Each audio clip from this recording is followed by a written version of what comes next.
Olá, meus queridos! Vamos dar continuidade às nossas aulas, agora com a aula de número 6.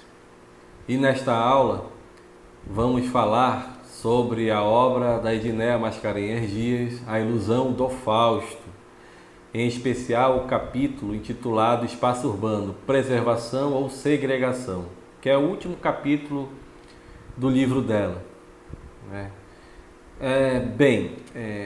Nas aulas anteriores nós vimos a expansão da economia da borracha, né, a instalação da demanda externa e também a oferta amazônica, e vimos que isso teve impactos tanto na floresta tropical, né, com a abertura de seringais,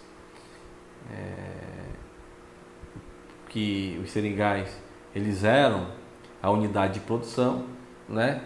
Quanto também nas capitais, Belém e Manaus.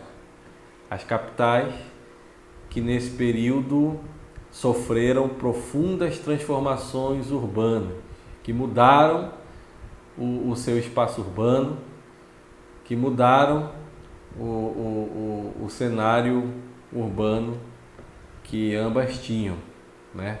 Acontece que, como também nós vimos e discutimos no nosso grupo de WhatsApp no dia da nossa aula, segunda passada, que a historiografia tradicional, ela, em geral, quando fala da cidade, em especial da cidade de Manaus, no período da expansão da economia gomífera, ela tende a focar em dois aspectos.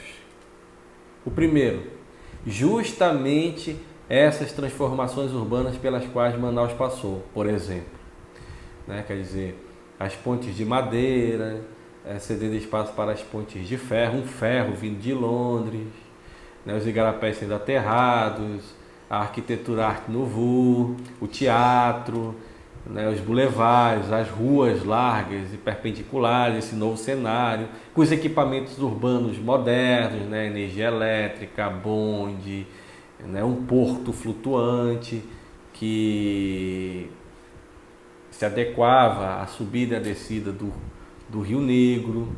Enfim, então esse cenário ele foi muito cantado, ele foi muito destacado, ele foi muito digamos assim,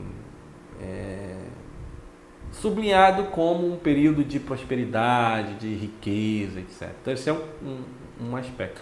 O outro aspecto é acerca da elite extrativa e comercial, né? Quer dizer, os barões da borracha, as notas de R$ 1.000, seus filhos estudando na Europa, né? As sociabilidades desses barões da borracha, né, indo no teatro, buscando o estilo da moda francesa e etc. Né? Então, é uma historiografia que, de forma saudosista e até mesmo apologética, acabava cantando e gritando o período da borracha a partir desses dois aspectos. Quando muito alguma crítica aparecia, era para opor, como nós vimos, o seringal como o local do inferno da exploração e a cidade como o local da riqueza, da alegria, da prosperidade, né? Bem, nós vamos ver que não é bem assim. Manaus também tem, como dizia a professora Maria Luiz Ugarte Pinheiro nas palestras e também em sala de aula, Manaus tem os seus seringais nesse sentido, né? E o livro da Ednéa Mascarenhas Dias é justamente um livro que traz esses seringais da Manaus da Borracha. Olha o título, A Ilusão do Fausto, quer dizer o Fausto. O Fausto era para quem? Para os nordestinos que se deslocavam para a Amazônia e que muitos acabavam ficando na cidade e não indo para os seringais. O Fausto era para os trabalhadores que viviam na cidade, estivadores, carroceiros, os trabalhadores do comércio, de fábricas de roupa, de charutos, fábricas de chapéu, eram para esses trabalhadores o Fausto. Então, o que a Edneia Mascarenhas Dias vai fazer neste capítulo que nós vamos trabalhar, e vamos pontuar aqui algumas questões em linhas gerais, é justamente falar dessa outra Manaus, uma Manaus onde se tem baixos salários pagos aos trabalhadores, uma moradia precária em cortiços, miséria, quer dizer, mendigos pela cidade, bairros periféricos sem energia elétrica, sem abastecimento de água, bairros periféricos onde o sistema de bonde não acabava atingindo, ou seja, não contemplava, como Mocó, Constantinópolis, que são bairros, né, da época. Enfim, então ela vai tratar disso. Vamos por partes, tá? Logo no início do capítulo, ela vai falar da onda migratória para Manaus, né? Então ela vai dizer assim, olha, Manaus vai receber uma série de pessoas que vão se deslocar tanto de regiões nacionais quanto também de outros países, né? Então portugueses, espanhóis se deslocaram para a Amazônia, mas principalmente também pensando num deslocamento nacional, os nordestinos. E esse contingente populacional em deslocamento vai marcar presença na cidade e vai se instalar na cidade. A questão Manaus estava em processo de expansão, Manaus estava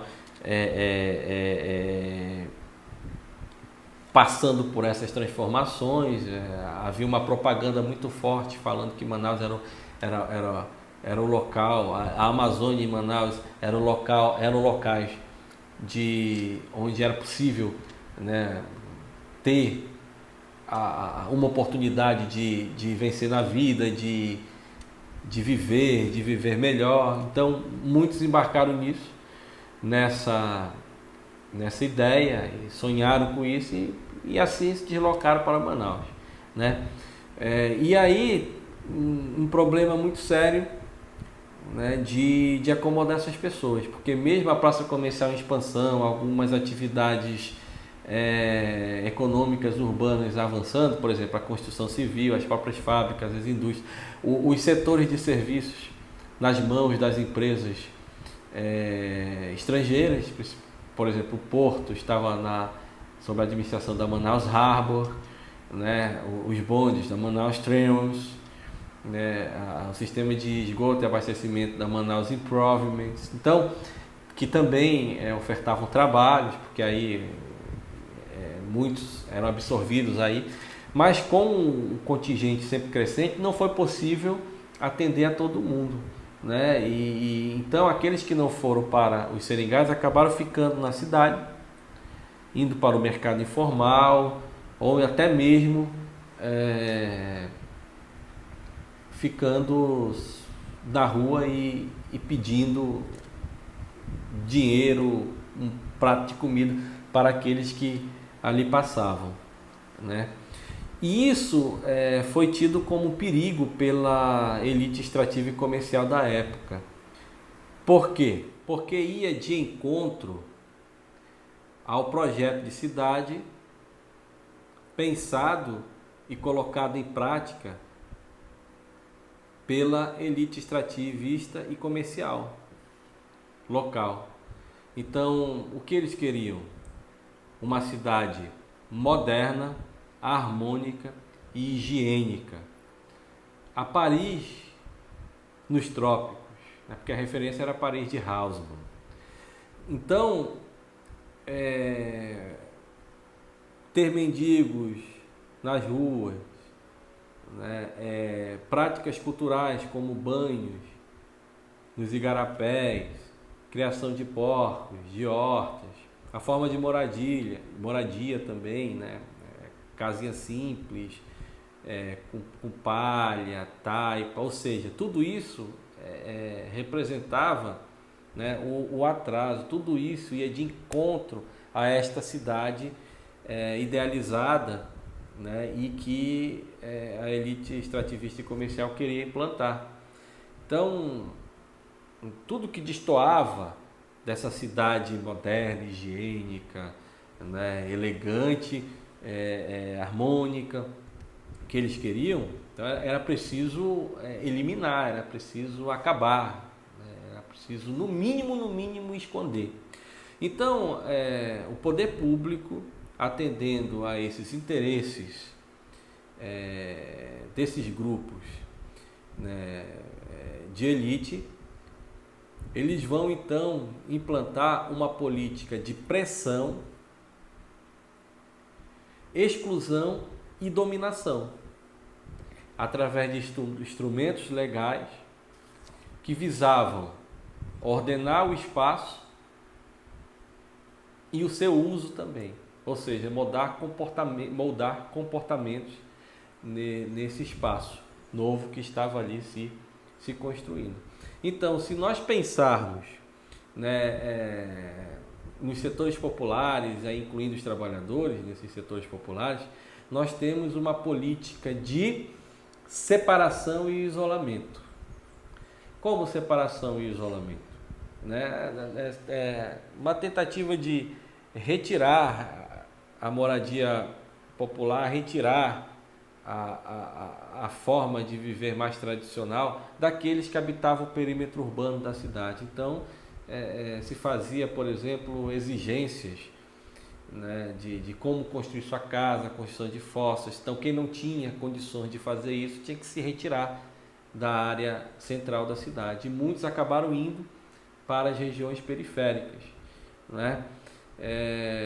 O Código de Posturas, por exemplo, que proibia a criação de porcos, proibia banhos nos igarapés, proibia a criação de hortas, né? Quer dizer, que isso não era mais, isso era proibido, então era multada a pessoa, tinha que acabar com a sua criação, com a sua plantaçãozinha, não é? Quer dizer, então é por esses instrumentos legais que foi acontecendo, né, esse ordenamento do espaço urbano e também a tentativa de buscar ali estabelecer forma de usá-lo, né? E para os marginalizados do processo produtivo em geral, nós temos uma política de reclusão, né? Só para vocês terem uma ideia, foi construído um asilo de mendicidade para retirar os mendigos da rua e colocar nesse asilo. Uma política de reclusão, né? Então, se nós pensarmos na questão dos trabalhadores, nós temos uma política de exclusão e segregação. E se nós pensarmos nos mendigos, uma política de reclusão. Mas não só dos mendigos, dos doentes, por exemplo, dos leprosos, uma colônia para leprosos bem distante da área central, né? Enfim, e toda uma política também para disciplinar o uso do espaço urbano nas questões que nós já mencionamos, mas também relacionada ao trabalho urbano, né? Porque o Código de Posturas dizia o seguinte: olha, aquele que estivesse desocupado, e nem todo mundo conseguia emprego nesse momento, nós vamos trabalhar isso num texto específico, né? Sobre o mundos do trabalho na época da borracha. Nós vamos tratar disso mais especificamente, mas aqui, assim, nessa maneira mais geral, né, aqueles que não tinham emprego, tivessem, por exemplo, vagando pela cidade, andando, e alguma autoridade policial chegasse junto e parasse, tinha que exigir, né? Perguntava se ele tinha algum emprego fixo onde ele morava, se não tivesse, ia preso por vadiagem, né? Quer dizer, então veja que a ideia de trabalho como produtor de riqueza, como algo de virtude, né? como algo que produz uma certa moral, ele tinha como contraponto o não trabalho, a vadiagem, né? O ócio, que poderia levar para a criminalidade ou coisa do tipo. E isso não era só em termos de em termos ideológicos, não, mas também tinha um aparato repressivo, né? Quer dizer, um aparato jurídico policial. Quer dizer, se a pessoa não introjetasse aquele discurso de que o trabalho era isso e não introjetasse esse discurso e fosse para a rua, né, normalmente e ficar ali contemplando as coisas e de repente viesse uma autoridade policial, então ele ia aprender pela dor, digamos assim, né? Então seria preso por vadiagem. Isso estava no Código de Posturas da época. Então eram formas de você moldar comportamentos no espaço urbano, inclusive formas de dominação de classe, né? Mas também dominação étnica. A questão dos índios, por exemplo, na cidade, né? Como que eles eram tratados? Você pensar, por exemplo, uma Paris nos trópicos é construir uma cidade e uma arquitetura por cima do que seria uma cultura indígena, uma cidade, né?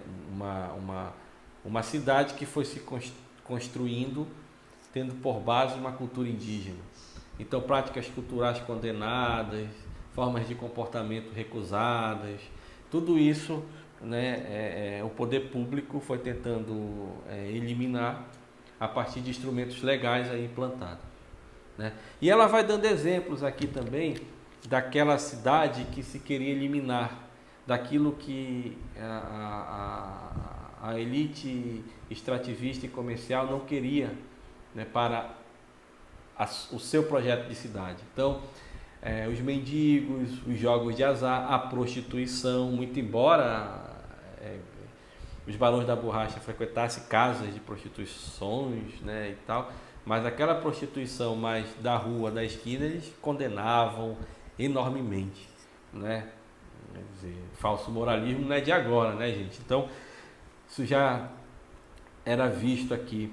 E por aí vai, falando dos cortiços, das moradias precárias, enfim. Então, como vocês certamente já puderam observar na leitura que fizeram, essa é uma outra Manaus onde há exclusão, onde há segregação, onde há dominação, onde há reclusão, que pouco se fala. E a obra de Edné Mascarenhas Dias, ela então, mesmo que tenha tratado da cidade de uma maneira geral, trazendo uma série de dimensões, de grupos no espaço da cidade, ela foi